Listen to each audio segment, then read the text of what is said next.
Under the sun, where the baobab grows, where stories rise and the harmattan blows, we gather here with hearts aglow. Nigel's geeking out. Let's start the show.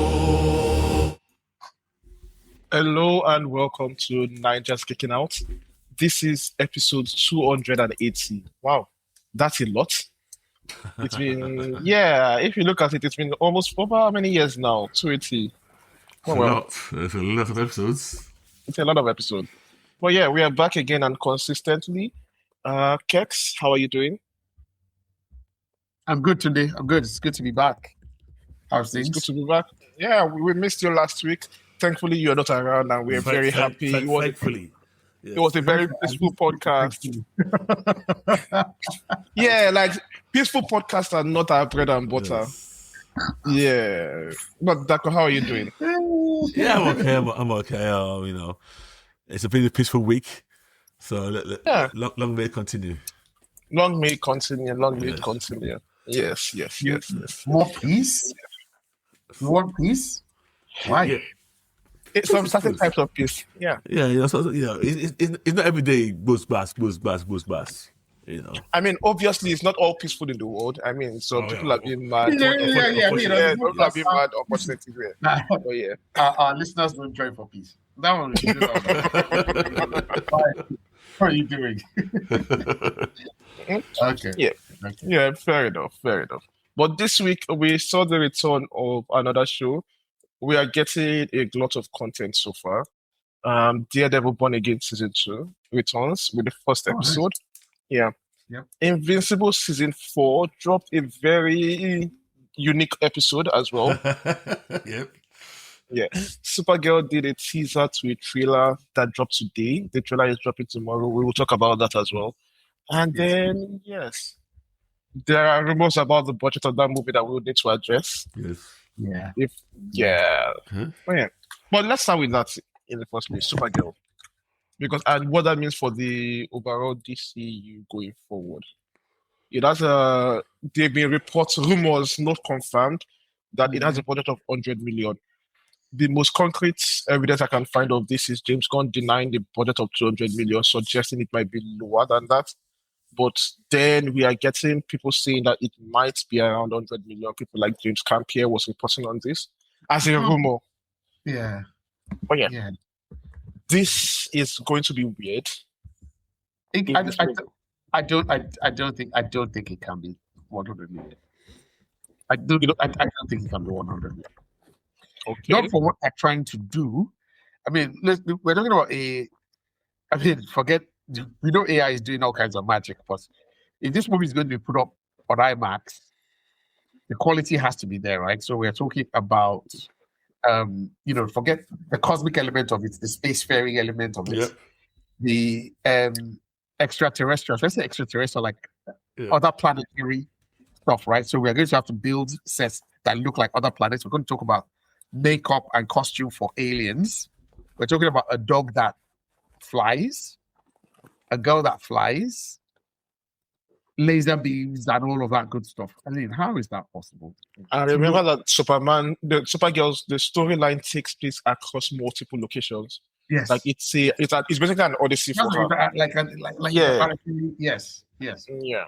So I find it very difficult to believe the 100 million because, like, this Godzilla, for example, was around 70 million or so. Which Godzilla? -1. I'm trying to remember if it was -1 or this one. No, I'm talking of movies that actually had low budget, like -1, and then there was this sci-fi film that came out around 70 million. It wasn't a really good sci-fi movie, but the effects were good. I don't know what you're talking about. This is the one. I didn't like the film in the long run, but I know the film you're talking about. Oh God. Where they had a robot kid in it. Yes. I'm blanking on the creator. Yeah. Yes. Those are both sci-fi movies, but both movies used special. What's it called? they had some special things going on with them. They were like some really innovative cost cutting in how they did their CGI and all Which of that. I think a lot more. If I'm being frank, I think, and I know Hollywood's got this fancy accounting. I think their movie budgets have been bloated for ages. If I'm being honest, but I think everything in Hollywood is bloated. So Yeah. which is what surprises me that in Hollywood, 100 million. For this, and it's not an indie movie. It's a big studio film. Yeah, And James Gunn is not. James Gunn uses ILM. Yeah, because even to be honest, once you're like a Warner Brothers, you can't even get away with using innovative actors. It's almost baked in. You know, you cannot. You cannot. Oh, sorry. Yes, I agree with you. I agree with you. You're almost trapped into the whole Hollywood bloated accounting, bloated salaries, bloated everything that comes with it. If James Gunn has found a hack to make this for 100 million, then production, right? Not marketing. Yes, production. But if he has found a hack to make it for but let me give you a comparison. The budget for Harry Potter is coming at 100 million per episode. I forget that one. That series, I don't know. I really don't know what HBO are. Why are they getting so carried away? It feels like they're just doing. No. To be fair, they are building sets with the aim of using it for theme parks later on. So they are building actual physical buildings that they want to use. Theme parks. Oh. After all, so they are getting big on it. So that's part of what's accounting for the cost. It's strategic. It's not just Yeah, show. all those diagonally, all of those things. Yeah, they're actually going to build it out, their fiscal elements for that. So yes, imagine that kind of budget being used for a Supergirl movie that has way more special effects, way more expenses that you can count. But because at 100 million, it feels like a sci-fi episode. Can I ask a question? Yeah. What is the cheapest MCU film? Maybe Thor or Letier's Incredible Hulk stuff is not even cheap. There's no way. Even I'm trying to think what would be the cheapest MCU movie. I will do some product. I will do some. Ant-Man, 130 million. But even Ant-Man 2015. The Ant-Man will be expensive. Those effects. No, the first Ant-Man. First Ant-Man. They said 130 million for the Ant-Man. It can't be. Why? It can't be the cheapest. No, I'm saying that's the cheapest MCU movie. You think so? First Ant-Man, yeah. According to... sorry. Okay, yeah. It's cheaper than Thor? The first Thor? Yeah, they still cost more than 130 million. Oh, yeah, actually, yeah. So everything I've seen here is agreeing with that. That means they paid very little money for... Oh, and the Marvels as well. God, this should not be like the Marvels. What? The Marvels as well. They're saying it cost around that amount as well, around 130 million, according to Vanity Fair. Okay. So I hope this is not the same. I hate that. I really hate that comparison. What with the Marvels? The Marvels. Can I say something? As much as I don't like that film, how did they get away with that? Yeah, that budget they made, what they made for that budget is very good on the screen. Yeah, how did they get away with it? Very good. So if that cost 130 million, the issues I had with that film had nothing to do with CGI. It was the storyline. Yeah, I'm wondering how they even got away with that because maybe they didn't pay that girl. To be fair, for this movie, you're not seeing a lot of big stars. Millie Alcock, she's big, but she's not the biggest star. Yeah, she's the So okay. Let me ask you a question: is Millie Alcock not going to get more than what David got for Superman? No. Never in this life. No. But is she not bigger than David Coulson? She's not. What's David doing apart from Superman? And Twister, forget what he's been in for the role itself. No. Wait, Millie Alcock has only been in House of the Dragons. Which is bigger than anything he's ever been in. No, David has been in Twister. Almost always watched. It made money now. Now. I know that if we Google both of them, you see that David has been in more than the girl. Yeah. Okay, David has been who's more popular between the two of them? More presence. No. Wait. He's more popular. No, okay. I'm These are talking now about, you're saying more I'm talking about presence. terms Which one are you of saying that for? stardom. Sorry, I'm not talking about whether the. Because to me, I think He does, Millie is no, the they biggest don't. They don't. It's not just about who was the biggest star. Both of them, they are both low. They're not yet broken onto the big stage. They're not yet Correct. A-list. They're not yet Yeah. B-list. So even if she was slightly more popular, David got a way bigger role. He was headlining a much bigger film. So there's no way she can command the amount of money David is commanding. So basically, what you're saying is sexism. He got No, Of course. he got- I'm not saying no. No. Okay, can I tell you something? I'm saying that. Yes. I am saying that. I'm saying that historically, men get paid more than women in Hollywood. Okay, but this is a different scenario altogether. Superman, the franchise, is a bigger franchise than Supergirl. I know. So I won't say because it's a big character, right? One second, guys. And today, because it's the best character. Wait. So Superman is the star. Cogsworth is the star of the movie Superman, but Rachel Brosnan has done more stuff than him. Yes. But I bet he got paid higher. Yes, because he's number one on the call sheet. Of course. Yeah. Of course. He's number one on the call sheet. It's why they bounced. See, forget Rachel Brosnan and Superman. Remember Tony and who was this guy in Iron Man? That one was complaining anyhow. That wants to get paid. Tony and that guy, yeah. For Iron Man 1 and Iron Man 2. Tony is the headliner for the. No. For Iron Man 1, he got paid higher. He got paid more than Tony? He got paid higher than yes, he did. Yes. That was part of the. That was the. Yes, that was part of the. Okay. But sorry, today this guy is even in Iron Man 1. Robert Downey Jr. has more pedigree than Terrence Howard. As of Iron Man 1? Yes. Because I think Andrew was just coming back from the he was just going through a stretch of I'm trying to get myself back. But in terms of pedigree and things that he done, he's that junior that they put in his name is not just for but I agree. But by that time his worth was low. Is what I agree because we're coming back from an incident. Right. But anyway, yes. Okay. Fine. So I think he'll get paid more, and I think he signed on for 3 pictures or something, which is fine. Yeah, that I get. It'll be probably a longer term deal. The actors themselves for Supergirl, I'm certain, are not expensive. It's just again, it's the costumes, it's the locations, it's the CG, it's post production, it's all of that stuff that we're talking about. That's going to be expensive. And I was really hoping for some epics because I remember the Supergirl comic. There were some big fights, not massively big, but there were some really cool fight sequences that I was really hoping to see here. Okay, so I've also heard some rumors about the audience, the screen testings. Okay, go for it. They've been very middling. They've been very, very middling. I've heard complaints about the bad guy. Is it Kree? Something like that? Yeah.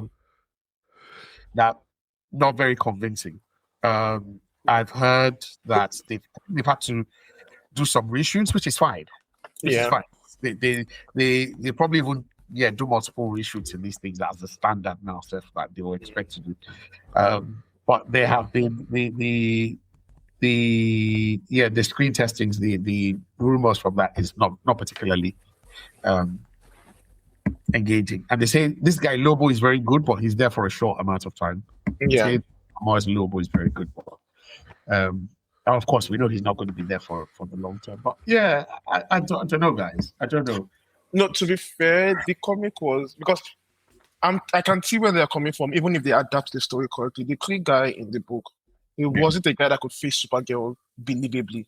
Yeah. He was an enemy that just kept getting away and leaving it along his path. So I can see how that doesn't translate well. But he has to be a charismatic, take presence to him. Yeah. Buccaneer type, with his sword and everything. He has to be someone who is sly, who is quite sly, not necessarily, pound for pound, muscle. Yeah.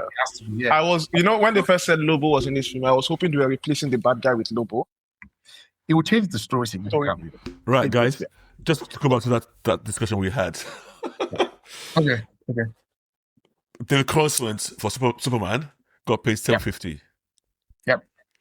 Rachel Brosnan Yep. got paid $750.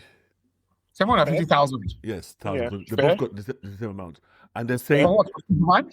yeah, Superman, yeah. Yes. They don't get paid up to 1 million for No, Superman. they both got paid the same amount. And they reckon, and all saying that Millie is getting exactly the same amount for Supergirl. Oh, okay, fair. Okay. Yeah. That's fair. Which is, I kind of, Yes. I don't mind I get actually. it. Yeah. Yeah. I guess it's where you are in your career at that point. You know, he probably get more for the next one, I'm guessing. Yeah, incremental. Yeah. I mean, what's his name? Thor got really low for his first one. And Yeah. then that's the what they call it? Not stepping. Step, It's like that's the concept. Though. It's The more you skills add, as you go, yeah. Scales. Yeah. Skill. Okay. Yeah, the more you add, you get higher. Let me give a quick rundown of what they say the premise of this movie is. EW has confirmed that Supergirl will stick closely to the premise of Tom King's Woman of Tomorrow comic series, describing the movie as part John Wick, part True Grit with superheroes. A young alien girl tracks down Superman's tormented party girl cousin to bring the brutes that killed her family to justice. Creme of the Yellow Hills. Kara has a personal motivation to complete the task. During an early encounter with Creme, the adversary poisons her beloved superdog, Crypto, who will die in 3 days' time without the antidote he keeps among his personal effects. This is new, right? No. That wasn't it. I remember. Was it the book? Yes. I did not remember this. Yes. Oh, my mistake. Okay. I remember the girl hiring her, I forgot completely about Crypto. The lovable but untamable Crypto is Kara's last remnant of her life back on Krypton before the destruction of her home world. An event that continues to haunt the comic book Superwoman. Okay. Right. So should we talk about the brief teaser that we saw today? Yes. Briefly. Let's talk about it briefly. Okay, can I say something? Yeah. Obviously, I'm on YouTube a lot, and I saw this thumbnail of Superman on some small screen player as a thumbnail. Yeah. I literally just scrolled past it because I thought it was some fan made. It did not even occur to me that it was. I didn't look to see that it was the Warner Brothers account or the DC account. I literally saw it. I just moved on. It did not look like anything like a teaser until you guys pointed it out. And I went about to watch it, which kind of. Then when I now watch it, kind of think, yeah, this looks very done on a cheap. Done on it's to me it's a nothing teaser. The only thing it did for me was double down on the comparisons to Guardians of the Galaxy. Comparisons or the same movie? I'm not gonna go far saying the same movie, but I have to remind myself that James Gunn is not the one directing this film. It's His hand up Craig Gillespie's ass and just puppeting him. because based on what we've seen so far, nah. Can I ask a question? I am tired of a character that is using music to explain our feelings. Listen to Oh me. I my am tired of that with James Gunn. God. Like I've had it up to here with him and that kind of characterization. And seeing that is the big teaser they are doing for us, like this is going to be a core of our character. No, I don't want. It's so done.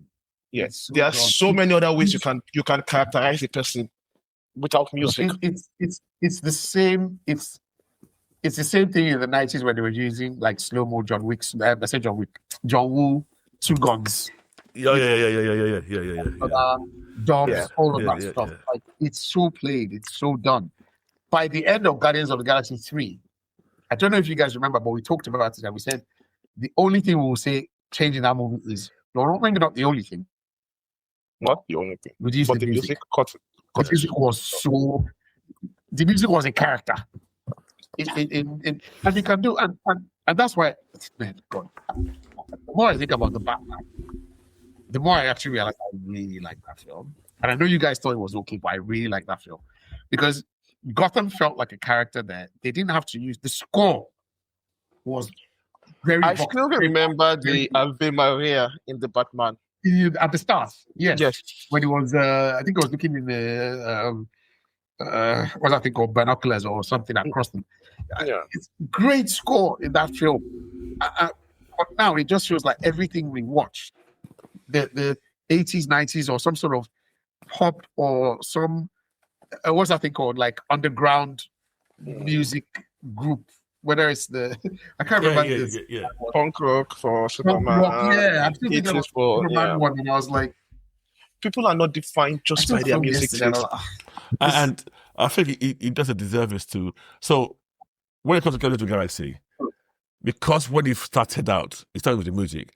We've come to accept that that's like almost like core to the concept of Guardians of the Galaxy, and we had no issue with that. It was perfect.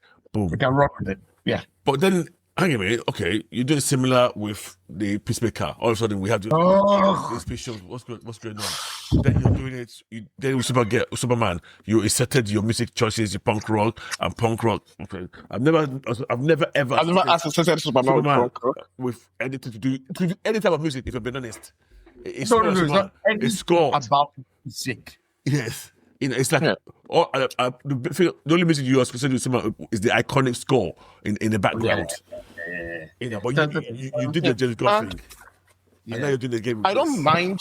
Yeah, I don't mind Superman having a music taste, or what's this thing called? Characters have music taste, but then if you keep using that as a shortcut for describing characters, it's.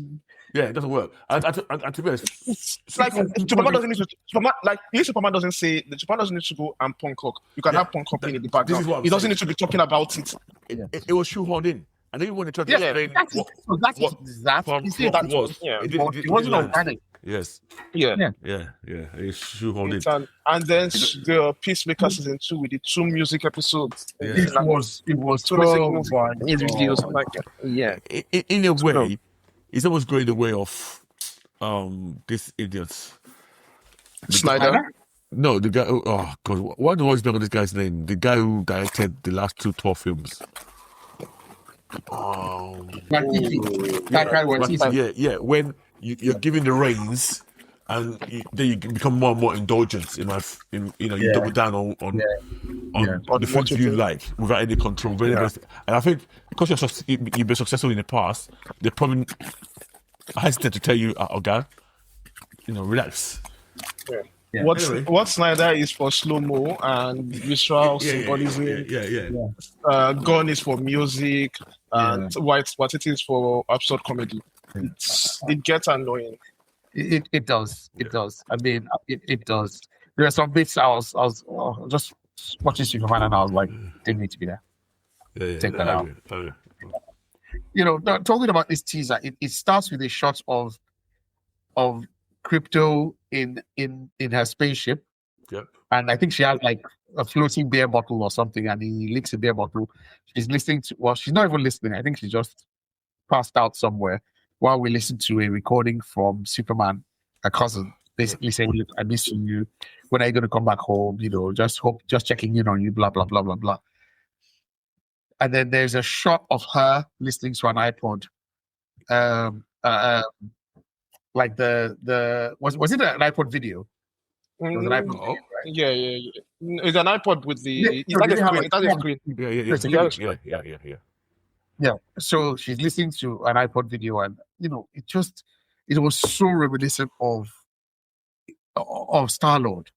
That was how we got introduced to Star-Lord with his start of Guardians of the Galaxy. And he's doing it again. Yeah. I'm starting to wonder if I had to go and Google to see if Craig Gillespie is a real person or is oh dear. Or is it hey guys, that's okay, but but it's annoying. It's like what I'm thinking. So original. What I'm thinking of is still comparison to Snyder and Patty Jenkins in Wonder Woman. So continue. You can see that in Wonder Woman, the visual palette, the visual storytelling was all Snyder. I think even most of the story bits was Snyder, with Patty inserting her own elements to it to make it a better movie. And Yes. we are seeing that here. With Yeah. this, but except where Snyder's visual storytelling is like it can fit into the background. This is Yeah. loud and in your face. Yeah. You know, you guys know I really like the first Wonder Woman film. I It's like a really good movie. I liked it a lot. I know people had issues with it, but I like it a lot, and I liked it because of the merging of those two styles worked for me. The Snyder's action, slow mo, Desgi, superhero landing, all of that stuff, with the real feminine Heart. energy. Yeah, that's Jenkins brought to it, and that Gal Gadot had in that film. But this one, it just feels. And the thing, unfortunately, it's like we've seen it back to back. We're constantly seeing it. We just Guardians of the Galaxy 3 is made, what, 4 years ago, maybe? And then we've had Superman, and then we've had Peacemaker again. Yeah. And now we're having you do this. It's just like if the whole point of you doing this universe was for us to have different styles and different people bring something to the table. But so far, we've seen your two Peacemakers, your Superman, your Creature what's the name of that? Commandos. Creature Commandos. Yeah, I was trying to remember the name. Creature Commandos, and now it feels like we're seeing you do Guardians of the Galaxy in DCU this time. Holding out hope for lanterns. Who's Green Lanterns? Lindelof wrote it, but who is doing Lindelof. Yeah, King is involved. Lindelof and I think it's this guy, Yeah. Drew Goddard. The See, guy that did Yeah. Martian and this Yeah. Project Hail Mary. when you have people like Okay. Lindelof, Yeah. they have their own style that cannot be almost Hijacked. subservient to some overall style. Do you see what I'm trying to say? Yeah. Yeah, So he's probably, or he's somebody like Craig Gillespie, whoever this guy is, might Yeah. be more of a like how Liam Russell is in Chelsea, where he's just a puppet. Yeah. Yeah. Craig might be along those lines. Yeah. No, Craig has directed a couple of movies. Yeah, I Tell me what. Cruella. Give me what? Hi, Tony, Hi, Cruella. Yeah. What? Some Dumb Money. He did Dumb Money. So did you watch Cruella with No. that girl Andrew I Garfield's don't play. ex? No, I didn't watch it. Okay. Yeah. Did you watch Dumb Money? The one about the Nope. cryptos, the GameStop thing? Nope. No. You didn't watch Tonya? So he's not exact. So he's not a bad director, and apparently I said, Yeah. no. For example, I've not seen any of these things you're mentioning. he's rated female-centric films. So Yeah. I just want he hasn't done anything like this Okay. Before. But yeah. Yeah, but I wonder And if he pitched it this way to this guy to say, "Oh, this is how I want it to look. I want it to be like Yeah. that is. I want it to be like Flash Gordon."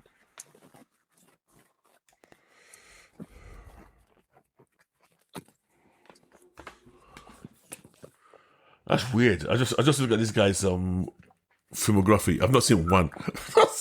One of his films. Fair enough. But Yeah. I hope it turns out good. But like right now, yeah. Let's see the trailer tomorrow. This might be what's it called? Okay, yeah, we might be jumping the gun. Yeah. Okay. So before we move on, I just wanted to mention that, have you heard the stories that maybe Avengers Doomsday might be moving its date so that it no longer clashes with June? Or June. So With Dune. this is what what date is this supposed to drop? 23rd? I thought it was the 18th. I don't know. I don't know why I think June 3 release date. So what I'm curious as to is it going to come earlier or is it going to come later? It can't come later. So it's 18 December. I was right. 18 December is a release date for both of them currently. So what do you think? Should it come earlier or should it come later? I would say come earlier. What would you? Because if you go late, you're almost going into January. Because the next week after that is Christmas week. 18 plus 7, that's literally Christmas Day. Yeah. It needs a long. And if the issue is IMAX, you have to have 2 weeks gap, in my mind. It can't just be a 1 week gap. It has to be Yeah. a 2 week gap. Yeah. So yeah, Before like 4th of December or something. Yes.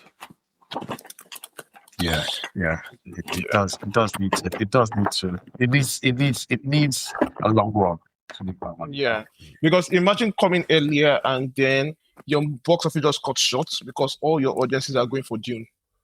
So the people that would probably repeat the movies multiple times are going to watch Dune instead Yeah. because they've seen it once. Yeah, that to me that would be the issue. It's the repeat viewers. Yeah, Yeah. It's because that's who is going to keep the box office staying power. Yeah.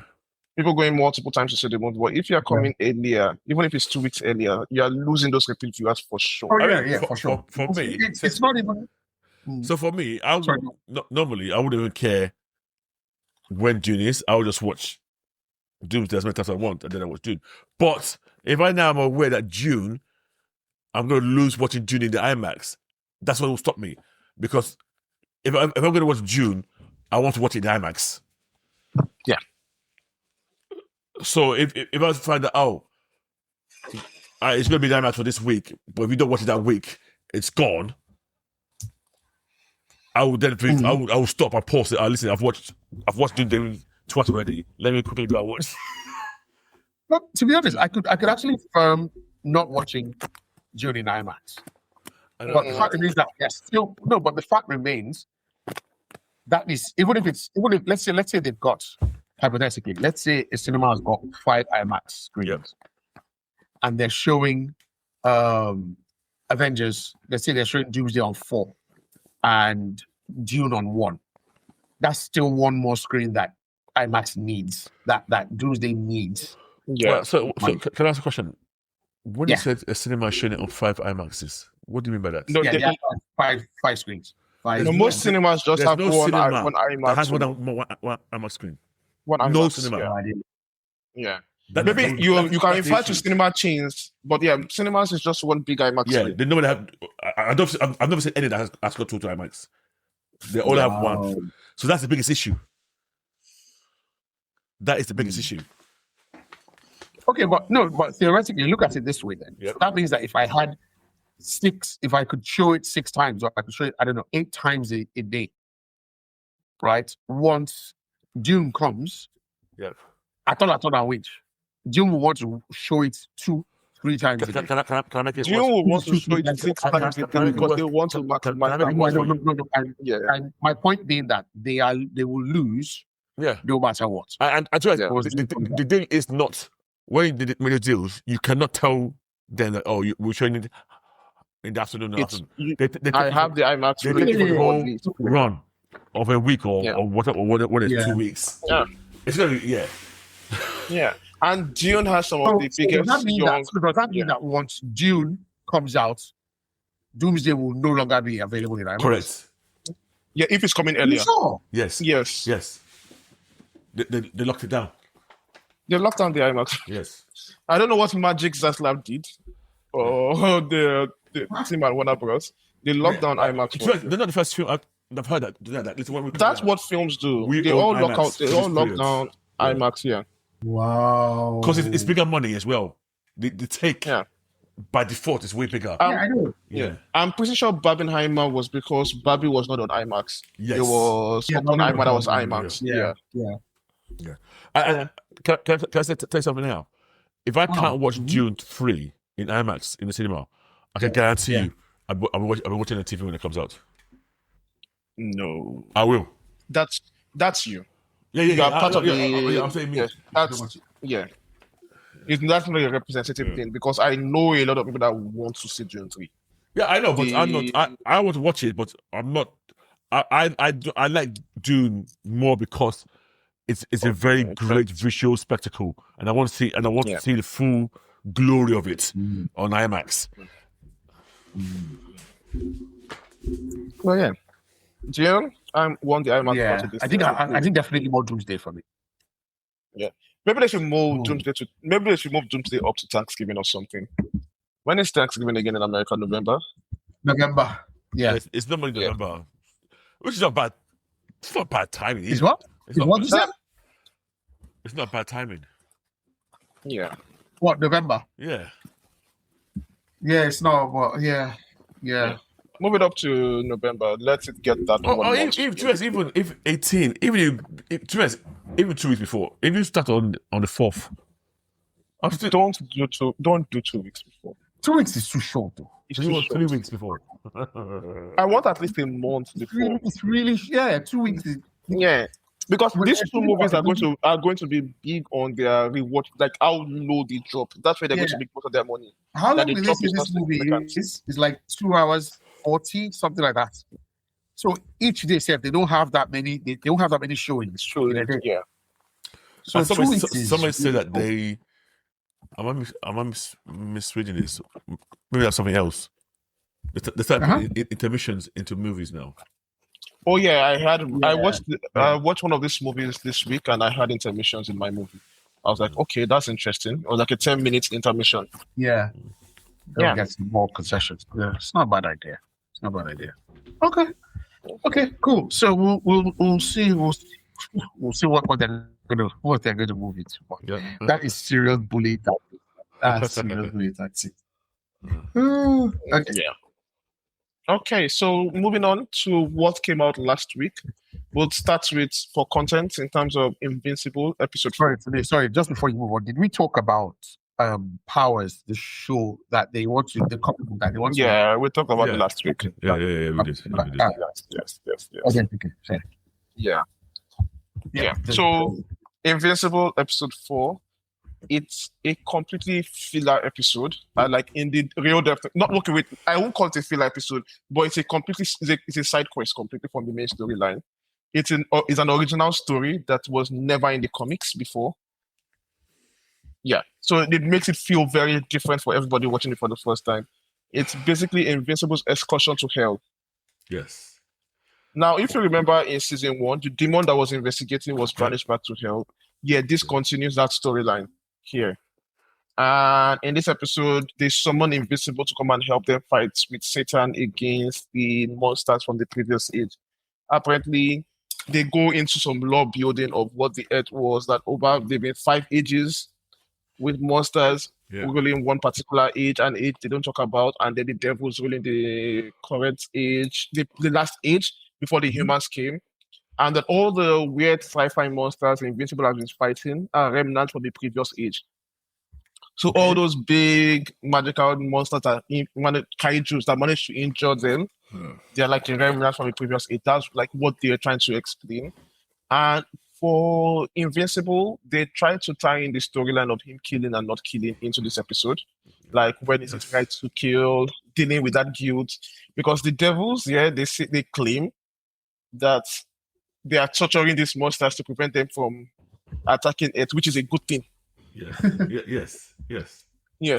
So they claim that, okay, we have to torture these people so they don't take over and attack Earth. Yes. And that is their own explanation for why they are doing what they are doing. Yes. And so it comes into conflict with Invincible, who is like, I don't like killing bad guys because of my morality and things like that. That was a fun exploration, but it was a very weird exploration because it's like out of the way completely from anything we are doing. There was no other character in this story apart from Invincible and the devils and then Satan. Nothing tying into a main what's going on the surface. Huh. Yeah. Doctor, what did you think? I haven't watched this one yet. Kex? I haven't seen this one yet. Oh, you haven't? Oh, okay, sorry. Right, so I found it. Without thinking too deep about the episode, I just thought, okay, it's a thriller episode. We've gone back to Damien Darkblood. I like that character when he was like a detective in our world. Yeah. I don't think this episode did much to enhance that character, in my view. It might have slightly diminished him, in my view.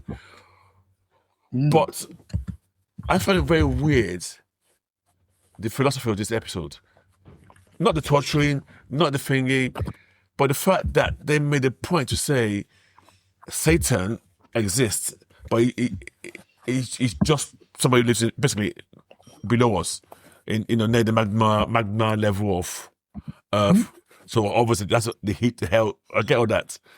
That he's actually a real character that, well, because of myth, we've now made him into this kind of and that there is no heaven. So this is the point I wanted to get to, is why. So they made a point to say that no, there's no heaven, and hell is just this place that because people are remembering it, and all I could fit throughout this episode was, why do you want to stay that hornet's nest? I don't understand the point of that. Wait, what? Go on. No. You've never struck me as particularly religious. So, I'm not religious. Why? But I'm saying Yes. you purposely made this statement. So especially in a world where there's Christians in this world. And you literally just catch In our world or in their world? In their world. Plus in our world as well. Okay. So you just made this statement, there's no heaven, there's only hell. And Satan is a good guy. Satan's a good guy. That touches people, that is doing bad things, but it's good. But it's saving us. And then Max taking this on board with almost no pushback about, so there's no heaven. Because I'm guessing he must have been brought up with some form of. Why? Why are you guessing that? No. Why? Why are you guessing that? Because he's American. It's one of those religious countries in the world. Especially when it comes to Christianity. So what I'm saying is, I find it from the writing perspective. Okay, it's good. I mean, it doesn't affect me, but I was just thinking, why do I want this? I don't get me wrong, I've not had any blowback on it. I've not had any people kicking off. But when I was watching it, I was thinking, why would you say that? Well, unless you purposely want to start that conversation. So put it this way, if I was writing a story, you know what my beliefs are. I will not touch that unless there's a real reason I want to go there. I won't do it as a throwaway. And I just find it. I find it no choice. Not that I'm upset by it. I just find it a bit of a. It's almost like just for fun, seeing the beehive and just kicking it. That's what I felt like. It's not as much a BI for me, because this is not the first show to do it, and it's not even done interestingly well in this particular show. Rick and Morty make a whole point of doing this every time. Yeah, right. I mean, Rick and Morty, by its very design, is a show that is there to poke and upset everybody.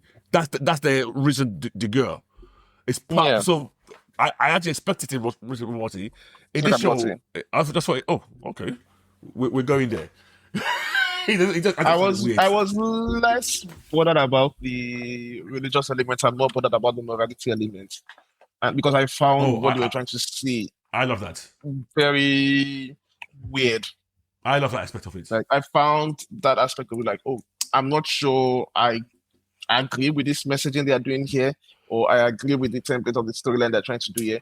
Beyond that, I'm fine with not agreeing with them, but I'm not sure they are doing it well. But you know why they're doing that? Yeah. They're trying to point. They're trying to say it's okay to do bad for the greater good, which kind of talking to Mark. Yeah. That listen, you might have to kill a few people to save Earth. So it was not that subtle. If I'll be honest, it's not subtle, but it wasn't subtle, and that's why I had a problem with it, because I expected someone like Mark to resist a bit more that kind of messaging based on his own personality. I expected him to handle it a bit more nuanced than we are bad guys, we torture people, so it's good to torture people because we are bad. And rather than having that kind of extreme, being the one giving the message, because I know where they are going to. If you remember the books, Mark goes down some really dark parts, in future, and I can see this as a genesis for that. But the execution of the messaging, I was like, I'm not sure this is the best way you could have executed this. I tell you what, this episode, if you didn't watch it and you watch the next one, I'm pretty sure you won't miss it. That you miss an episode. Yeah, if I'm being honest, the way this episode, you can skip this episode. Yeah, this is an episode I know for certain I'm going to be skipping, because it has nothing to this. If you are watching it, I don't think anybody will come and watch it. So here's the funny thing, I watch a lot of reactions. So I've been watching reactions to episode 1, 2, 3 of this season. All the reactions to this episode, I've skipped all of them. Because I'm not. I didn't find the episode that interesting. I didn't want to watch it. Yeah. Generally. Because one more. This is the lowest rated Invincible episode. That's what I heard. Okay, Yeah. I'm not surprised. Ever. I'm not surprised. Yeah. I'm never saying it's bad. It was just there. You know, It was just what's nothing. this? Yeah. It's just like tread the water. Yeah. I try to think today. Did we at any point revisit the normal world? What's the went there? At the end, Oh when the dad comes for him. no. I'm confused. When was the big reveal for what's her name? Eve. For if that was last episode, Okay. So where she realized she was okay, pregnant. okay. Yeah. Okay. So this episode is Go on. Yeah. So this episode it drops down to L. Oh, if this episode starts with that what's it called?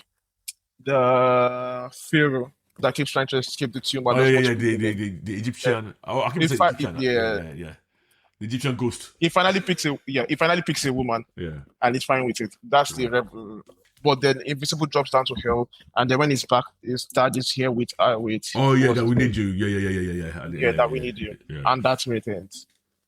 Oh yeah. Yeah, I don't know. I think it's Kex. You It's a nothing burger. Yeah, it's a nothing burger. Yeah. It sounds like Yeah, that's I tell you, even I'm trying to remember the name of the lady, the lady they were fighting. I can't remember what the character's name. I don't care. Yeah. Like this could have been an episode where you could do some really interesting nuanced storytelling that Kickman is known for. Like you have an episode, when you have a side quest episode where you really focus on a new concept, new reality, and you're doing something super interesting with it. But this was just like, why are you doing this in the first place? So yeah, that's Invincible episode 4. Yep. okay. Next week we'll return back to the virtual mighty. Yeah, do you want to rate it? Probably 2.2 for my enjoyment. I'll give it 2. 2.5 at best. Yeah, 2 that level. Yeah, 2 or 5. Yeah, But I didn't enjoy it. It's also you have to mark it lower by comparison with what's come before, because it's almost like oh by the way, sorry guys, pause. Just take this. You can't be going to, I don't know, 5 Guys, not even 5. You can't be going to Top Burger joints and the soy brings you a Big Mac and says take.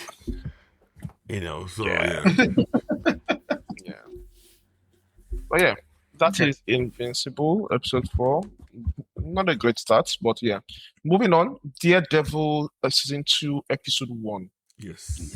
We are back in the world of Daredevil, and this is a setup for what the new season is going to hold. Before we go into it, did you guys like it? I liked it. I'm nothing. Nothing did. Yeah. I think I'm more on the line with Kex on this in terms of my end. It's so fair to be fair to the episode. It's a setup episode. We are basically just being introduced to the characters in where they are now. And Daredevil has a new costume. Yes. We are seeing where BB is, what she's trying to do. We are seeing what's that idiot's name? What he's trying to do. The guy that goes around with him, that works for Fisk. He's very annoying. Now, I was looking at that guy and I was wondering, is it that WTA? Deputy? Yeah. Gandolfini's son? I'm like, is it that this guy is a bad actor or No, I think it's the I actually think he's a very good actor. I think it's the role he's playing. I don't see it. No, I think the character is meant to be that annoying. Yeah, I think it's the character. Yeah, he has that. I have no. He's not meant to be charismatic like that. And I said to myself, there must be a very bad ending for this guy to make it all worthwhile. Or a great ending. His eagerness is just funny to me because I'm like I don't. It's like one of those. I thought ass backwards into a good job. I've never really earned it, but I'm doing all this and I'm just living. Everything's just working out for me, and he just and he wants BB, but he's not gonna get BB. I mean, look at Frank negative. So it's just one of those. I can imagine that type of person, and in real life, that person would annoy you. Yeah. those characters exist in real life, like that exact archetype. You've seen them in your workplaces, you know them in real life. Yeah. So I get it. Then for Daredevil and Karen, they are both on the run from the law. They are fugitives, basically. They are starting a network of resistance. The episode opens up with Daredevil assaulting a ship that was bringing in weapons for Wilson. For Kingpin, and then it crashes the ship in the middle of the what's this thing called? He does not crash it.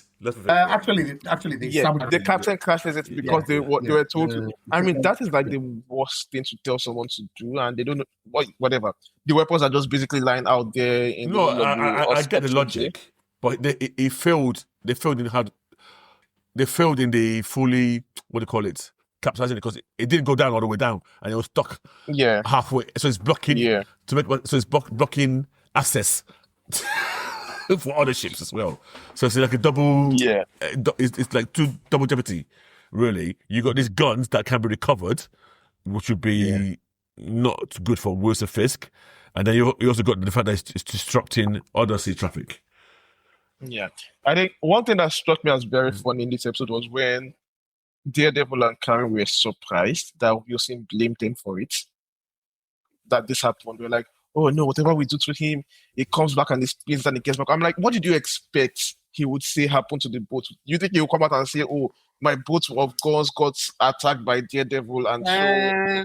No, it's not. I think that's a bit... I didn't think of that. I didn't really I saw their reaction, like they were reacting to it like, oh no, he has foiled our master plan once again, and we have to come up with a new. I'm like, no, it didn't foil the master plan. Not like it foiled, like this was a big stumbling block. No, their plan was to hurt him. Yes, right, go. And he, that's what I was going to say. He is hurt. And then he turned it around. He's hurt, yeah. Yeah, he's hurt. But what he's not doing is, okay, I'm hurt. I need to sort this out. But at the same time, guys, just blame them. So it's like you punch someone, and you think the person is going to be hurt, but the person kind of dodges it. Or it doesn't dodge it. You back. No, it's hurt, but it's coming up. It still hurts you. Yeah. You know, they didn't explain that. So I want to ask, in this episode, what was Daredevil's plan? If everything went according to his plan on the boat. In this episode or in this... No, for the boat. What was his... What exactly what happened? He wanted to expose the guns and disrupt his operations. Okay, you know what? Okay. This is what he wanted to do. He wanted to capture the captain. Yes. Or the first mates. Yes. Okay. Maybe torture them or make them confess. Yes. Can I make a point? He wanted that evidence as well of those which is why those guys sank it. I remember he removed the watch of one of those guys and put it in one of those cases. Yes. So I know at some point he's going to try and locate it. Because he can hear that watch. Though I was thinking to myself, how good is his hearing is? They can hear that watch underwater. Yeah. But that's what they're doing. That's what the plan is. But okay, so let's go with that then. So that's the big plan for Kingpin's apparently shipping in weapons for the CIA, apparently. And the CIA comes in when we see where the governor was trying to tell Kingpin to shut it down or whatever, like you're overstepping your boundaries. And then we get this very cartoonish politics scene where the CIA comes in, shuts them all up and tells them to agree to work with him, just to show why Kingpin has so much leeway in this particular. I think they are setting up that Kingpin is going to do some shit, and they don't want people asking questions like we're asking in season 1 that he's just a bloody mayor. Like, where the fuck is the governor? Right. So no, and here's my question. Yeah. And why are they dealing with him? I'm not American, so please, listeners, forgive me. Is it possible that a city can introduce their own laws, like criminal laws, at city level? Because this is what this guy is doing. As far as I can understand, that New York has its own. Now, maybe that happens in real life. I don't know. I just find it a bit strange. For example, I don't know American politics, but like the stop and frisk law that New York introduced, the mayors introduced in New York, I remember that very clearly. So that it was a New York specific law. and it's an illegal law. It wasn't. Oh. I don't think the legality of that law was contested, as far as I'm aware. But was it So it has to be contested. They can. Or was it yeah. procedure? Because you could just to my police because there's crime. I want you guys to start doing frisk and search. Yeah. But in this place, he's actually saying he's talking about legislation and that's what I guess that's why that what's that guy? Was he the DA? No, the Attorney General and the governor, the Lieutenant Governor came and they were trying to argue until they got shut down by the CI. And again, no, I think they set that up in season 1, the Freeport thing, where the Freeport belongs to the Freeport is non-legal. That's fine. That Freeport. There's no law that applies to that place, which is why Kingpin wanted it. Sorry, yeah, but which is weird, but okay. Yeah, but that was the whole subplot of season 1. But what I'm saying is the law I'm talking about was the law about vigilantes, terrorists, and he's going to have these trials. Again, okay, I'm going to have these trials, and again, but maybe again, I'm not American. Yeah. Is it city that controls trials? Yeah, so I'm really confused by all of the legal wrangling of this. What power does Kingpin has as a mayor exactly? Well, it feels weird. In this particular city, it seems like he's the king. It's like the president. Yeah. Yeah. I mean, yeah. So I don't know. But then again, I'll be completely honest. The American law, I guess we don't know. Yeah. Is it like executive system is very, very odd in the way, because I know that typically the mayors of especially New York, they tend to almost have these extra executive powers where I don't know whether it's Giuliani or whether they tend to be able to do certain things that typically be like. And in fact, sometimes they take the federal to court, or they take the state to court, and they'll say, okay. I know they can declare curfew. Yeah, which is fine. Yeah, which he has done. I think he has done this. So I don't know. Okay. I don't know. Yeah. I don't know. America is just. Did you guys catch the Fontaine name drop? Yeah. Yeah. The Fontaine was who called the agent to tell him to back up. Yeah. The CIA guy tells him, yeah. So I caught Valentina? Yes. Yeah. Oh, I didn't. So that phone call he took in the office, that was heard on the call. Okay. Shit can't. Yeah. So can I say something? Yeah. Last season, Born Again last season. Yeah. To me, this fights, the two fights in here, I enjoyed it more than anything from last season. Really? Yes. Remember, I had some issues with last season's, the way they cut it, the darkness, and that you had to rewatch it. This one I enjoyed a lot more, especially the Billy Cop action. I really enjoyed it. I was bored. I'll be honest. I was bored with the fight. This is part of why I like this episode more than anything else. The two fights. I don't know. For me, I did not like how the last one ended, and we'll come to that in a minute. Yeah. But I like the choreography of it all. Okay, I'll give you that. But this episode, I was completely bored with the fights. I was like, be done with this quickly. It wasn't interesting to me. So I agree with you. Yeah. Like, you're beating these bad guys. Okay. You told them. Like, I didn't care for the choreography of the. It was I'll beat this one. Then I'll scream because I'm angry. Then I'll beat this one again. I'm like, okay, you already done that. I mean, the first season one of Born Again. Yeah. The fight with what's that guy's name? Knife guy, Bullseye. Bullseye. I thought that was a bit dark. Yes, I thought that was a bit dark. Agreed. So that one I couldn't see much. I knew it was cool, on repeated watches, it was technically difficult to pull off and done well, but you almost had to rewatch it 3 or 4 times to catch all the. Yes, correct. Right. Spot on. Yes. All the ricochets and all the. Yeah, exactly. Yeah.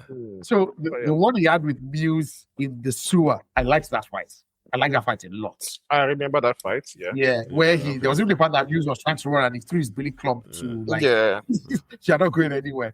So I think that was like, I like this. The fights in this one, I was like, I'm not invested in the fight. I do not care about because I know it's going to be this guy. There was no opposition to him in the fight. There's like, okay, he's just fighting some random guns just to establish himself. Do fast and stop wasting my time. Do fast and stop wasting my time. It really felt do fast and okay. Let's move on. Needs to move, man. He's wearing his Shadowland costume here now. Mike, you're spot on. I was trying to remember the title of that run. Yeah, it is Shadowland. Yeah. Oh yeah. So it was nice. It was nice. I thought it was a nice costume. So what do you think about Matt? Sorry, today. I was going to say something about the corruption in this episode. I was going to say that some of the corruption in the episode is very cartoonish. Like when I was going to say that, then I remembered America's politics. I was going to say. Yeah, I was like, yeah, this makes like when what's it called? The DA came to speak with what's her name? Yes, his partner, the law firm. Yeah. And she was like, there's not going to be a trial, blah blah blah. And when the psychiatrist was speaking with this guy Schwartzman in prison, I'm like, no matter how badly Schwartzman is, this guy has money. You can't do this to someone. You can't ask this to somebody that has money. And look, remember, these guys they've all been disappeared. Though these people are not all been disappeared. He doesn't have access to his lawyer. And this they've disappeared. These people have not been held in any jail. They've not been held. They are totally disappeared. And they are about to go for trial for these people. No. And it's like it says something that is very clear that I did not appoint you to be my psychologist, so there's no way this thing would be admissible in court. Yes. And then she threatens him with some bullshit to answer some questions. I'm like, what? Is that what I said? Bullshit. No, I'm saying that no matter what she says, even if she gets the answer she does, there is no way this would be admissible in court. Because at the end of the day, his lawyer did not listen. What do you mean admissible in court? This guy, you're a joker. They're telling you that if you don't do this, it's when you get to court, they own the court, they own the judges. What are you talking about? See, if this was Punisher or a random poor person that doesn't have money for lawyer, I'll be like, I get it. They are framing this guy. They are framing. I'm saying that no matter how much you frame him, frame him fully. Yes. The fact that it is not his own lawyer that appointed let me tell you. So you got somebody like psychologist. Wait, you got somebody like that. He's got money. Yes, he's rich, but he's going against the whole city, and rich people. They will finish him if they wanted to. See, they can finish him. Yes. I'm not arguing that they cannot finish him, but I'm saying this particular storyline of the woman saying that, answer my questions or else. That bit of evidence. Whether he answers it or he doesn't answer it, it doesn't matter. It's still the same ending. Yes. It can be thrown out. Yeah. So yes, I understand what you are saying today. Yes. But the problem is what we are led to believe is that the level of corruption that is in this city right now is that they can set you up for anything and you are going down. We don't need that scene in the first place. No, but sorry, also in that seat. If that's the case, that they can set him up for anything, we don't need that scene in the first of asking him any questions. In that seat, if you're telling me, answer these questions, or else, the or else was not that. Or else the or else was this guy's gonna come in now and start beating you.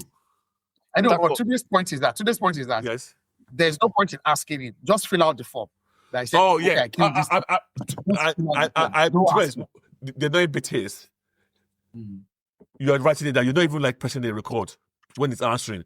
So I'll say that I could just say no. That I didn't say any of this at any point. Yeah. Exactly. That's my own point. Like, what's the whole point of going to the rigmarole of saying, okay, I'm asking him. If you've gotten to the point where you control the courts, you control his own lawyers, you control the, then there's all this thing is pointless. It's like otherwise, if there's a case, but you'd be surprised how people do go through a charade. People do go through a charade of fully process where they know that fully this well. Is not a process. They go like, to even as a charade, this is not a process because if you are going, go on. No, Kex, go on. No, what she was doing to me actually seemed like a very pointless exercise. It's true because okay, you are going to set this guy up. That was the point in which because I thought in season 1 that this woman has actually embraced being a bad guy Yeah. Yes, because she's really a bad guy. But she's asking him questions, leading questions, and it doesn't feel like she's trying to get to the bottom of something or to the bottom of his psyche. No, she's So why are already you writing all writing those? fake answers. Already Like, why are you writing? Why are you wasting time? Like, saying hostile. This- that made it clear that, oh, I forgot you're now like firmly a bad guy because I thought you were still See, like trying Kex, to be the on the thing I didn't like. that was your reading of it, but what they were trying to show was that she came here to actually record it, but she has a PTSD, and that's why when he answers in the negative, the camera would tilt. She'll remember Muse, and then she will now choose to be Yeah. bad. But I'm like, it doesn't work that way. You're already bad already. The fact that you're working like this. I didn't even read that. Oh, you didn't catch it. Like whenever she asks a question and the guy he doesn't answer her directly, and she now gets angry. You see that there will be a tilt of the camera. It will tilt sideways. Then you'll see maybe Muse or some blood. I was And then- thinking you think, but I That's didn't not me, but I didn't think Yeah. that was Even when- changing the answers. She's No, only even going- when they called her to change, Yeah. when they called her to change her answers, when the guy called her to change her answers, before she answered, the camera tilted in that Yeah, direction. no, I said again, that. But- showing that- So, Yeah. here was my biggest issue. My biggest issue was not the interview with Swartman. My biggest issue was that call. Yeah. Because in my mind, hang a minute, no, you've already put bullshit down anyway. Why do you Exactly. need another call to, So I think it's To the record more level of bullshit. corruption. you know? I think it's the level of corruption. Like they're trying to show her sliding down the slope. Oh, the Where poll, at the first she poll, was just biased. Yeah, at first she was just biased against Swartzman. Now she's actively picking wrong answers to frame him. She are we being told that she's now equated vigilantes Wait, Mills. to villains? Yes. Yes. Yes, that's her story. Even though she was saved by vigilante. Oh no. But her mind would not work that way. Let's be honest. Sorry? My mind don't work that way. Yeah, it will be. She's You focused know, on the All trauma. of them are bad. Stop wearing masks. You know, so rather than. Okay. So yeah. So again, I cannot stand Karen. I really can't stand Karen. I wonder if they're gonna go with I don't like Karen. the story from the comics for her. If they ever go that, would they? Where's Kate? No, they can't go that route. They can't go that route. They can't go that route. Is the Netflix show that Okay. they can't go that route? Nah, it's too Okay. much. It's too much. Question. Okay, so let's put so they're now hunting for these two sailors. The what's it, anti-vigilante task force found one of them in the Greek shop and basically executed him. And now we had this other one that he's still alive, right, at the moment. Yes. Yeah, so potentially he might help. Well, I guess that's what they're trying to say, that he might be somebody who might He's help, going to rat and help. rat us against. Yeah. No, Fisk. sorry, go on. You were saying something? No, against Fisk. Against Fisk. Fisk. Yeah, against Fisk. But I don't be funny. If I'm a criminal Yes. in this world, Yep. and I'm aware of Fisk and what he's doing, Yes. will I have the balls to rat against him? No, I would not. I'm not. I wouldn't. I want to The go. only thing that might they're make dead, him rat out. But no matter what, they know they're dead. Now, see, that's the problem. It might be revenge. It might be revenge. Like, Yeah, let's say, Fisk has killed my friends and my family or something. I'm like, you know what? Regardless, even though I know it might not work, even though I'm going to die doing it, I'm going to Because he's going to die anyway. do that again. Whether he rats or not, those guys are not. It's not letting them live. I mean, As shown by the first one. this is What I would try to do is I'll try to get out of the city. Yeah, which I guess what they're both trying to do. what he's trying to do. Yeah. Yeah. That's what they're both trying to do. Yeah. Yeah. I'm not. I think the biggest. Yeah. I think the biggest issue of this story, which is also my favorite part of the story, is the politics and the actions making sense in terms of that level of thinking. I don't think these guys are You know what? good in that direction. I don't like at all. politics. I don't like it because I don't understand the I'm trying to too much to make the legal sense of it make sense to me, which I think is the wrong thing to do. It's not their priority. It's not their priority. Because now all of a sudden we've got a mayor, we've got a governor, now we've got CIA. You know, it's just like a whole. Like, it would be a lot easier if they embrace the fact that politics don't make sense, but they keep trying to offer explanations to me that makes it worse in terms of what they are doing story wise. I don't even think that would be easier. Yeah, I don't know.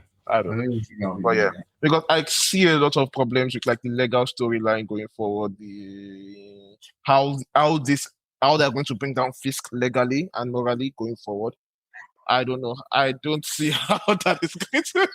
How they're going to bring Fisk? Fisk is like I know. I have a feeling I know what's going to happen. But someone like Fisk, yeah. So as in with regards to Fisk, I think the way it's going to end is he's going to do something monumentally stupid, and maybe razz himself out on national TV, or maybe they'll get him so angry he will say what his grand plan is. It's going to be something cartoonish in terms of the way he. The people of New York now see who he is, and those BB reports that she's doing, the BBUH reports that she's doing, those are staged, right? With people saying, "Yeah, New York is there." Yes. No, I think she's doing that, and then she's also doing the other one. Yeah. Plugging on the side or whatever. Yes. Yeah. Because remember, at the end of last season, that guy said, "Listen, you need to start doing some positive." Thing, so I think she's doing it, but yeah, I think she's also the one doing that satire one with King. Yeah. I thought that satire one was funny. It looked like a little bit. Yeah, but yeah, I like with that. Kingpin, I think one thing I don't like about this show, one thing I like and I don't like is that this show has been a bit ahead of the curve in calling out things that are happening in real life, politics. Like season 1, Trump centralizing power on himself. Season 2 with ICE and the anti-vigilante task force. It's like and it's clear that these things were filmed before the inciting incidents happened.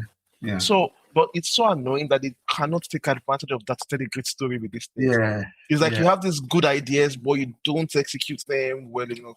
That's why, like Lex is saying, it might end up with a big fight in the middle of court with Daredevil and Kingpin fighting and New York people cheering. As Daredevil beats Kingpin up. I think it's going to be sad.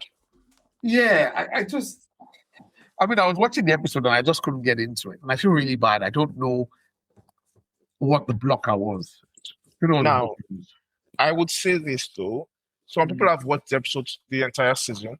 Yeah. And the review was that the first 2 episodes are the slowest episodes, even though the person claims they are better than season 1, and then it gets super good. Like they claim it's really, really good, but yeah. Some caution is needed. Who are we expected to? So, because I was watching this episode, and we didn't see any Frank. Is Frank in this season? Yes, I think so. Okay, we didn't see any White Tiger at all. Because this might lead. I think this will probably or might lead into his Spider-Man one shot in May. No, his yeah. His own standalone special. Yeah. Correct. We didn't see any White Tiger either. Yeah, and I mean they're introducing the core class. All of them are going to be in this season. Yeah, okay. But this just setting the table and the pieces. Are we going to see a trial? Are you going to actually see the trial? Of? No. Of Swordman? Of who? You don't think there'll be a court case? I don't. I think there will be. I hope not, because the court is going to be annoying. Watching this episode, there's no way you can do a court case that it's not going to be there will be a court case. You think so? I just understand what's this first episode. Because it's Murdoch that is representing her. It's the lady that's representing him. That's a client. I don't see it. I don't think they have. If they are doing a court case where this is not being immediately thrown out of court, It's No, I just don't. it's going to be one of those court cases where everybody's corrupt, but at the last minute, somebody's going to slip something to the judge that it's going to be like a corruption versus underhand tactics to overcome crime. It's not going to be like a pure legal debate. I don't see them. I don't see either way. I don't see them doing it good, doing it well. No, Yeah. That's why I don't want to see a court case here, because otherwise, if you do Daredevil and none of this goes to court, I'll be disappointed. The whole premise of That's all. a lawyer show. I will be disappointed. But with the quality of writing on this show, I would rather not have it. But there was some legal stuff in season 1, right? There was some courtroom stuff in season 1. Yeah. With White Tiger, the one that died. Yeah. Oh, No, you're saying that you want- Yes, we had that. Yes. It doesn't need to be in season 2. So It should be incident. it will be. You think there's some courtroom drama? I think we will see that's what my case is. What we will see. That's what I hope in my heart so far. I think that's what it's going to be around. We're going to see That's that what sort we're of leading up case. to. I hope in my heart of heart that doesn't happen. Because if we have that court case and the first motion is not motion to dismiss, I do not see my client motion to dismiss the No, motion to nonsense testimony of the what's his name, the psychiatrist. You can do motion to dismiss. Doesn't mean they'll dismiss it now. You don't know America.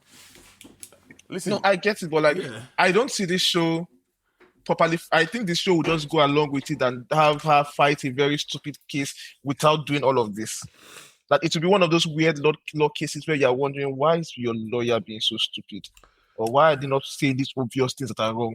Like, I can see a case where she takes the evidence of the psychiatrist and say that's fact without questioning it.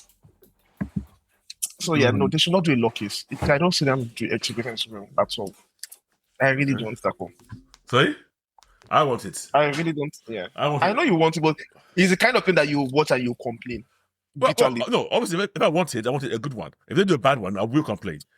But I'm not going to say I don't want it simply because I'm scared they're going to do a bad one. So, I should just now watch bad show anyway. if Raj is bad, it's bad. I'm not going to avoid them saying, no, don't do cockets because I think you're going to mess it up. Then I need to mess everything up anyway. Okay. I'll remind you of this when they do the case. I'll ask you that at the end of the case would there have been better off if they didn't do this? It would be better if they did it good. I'll still complain if it's bad. In the end, you need to be able to do produce good writing. Even though I think nowadays in this world, good writing now seems to be like a very rare thing. Yeah, it's getting more difficult. Okay, cool. Are we ready to? I don't know. Rate this one? Yeah, I'm ready. 2.5. Okay.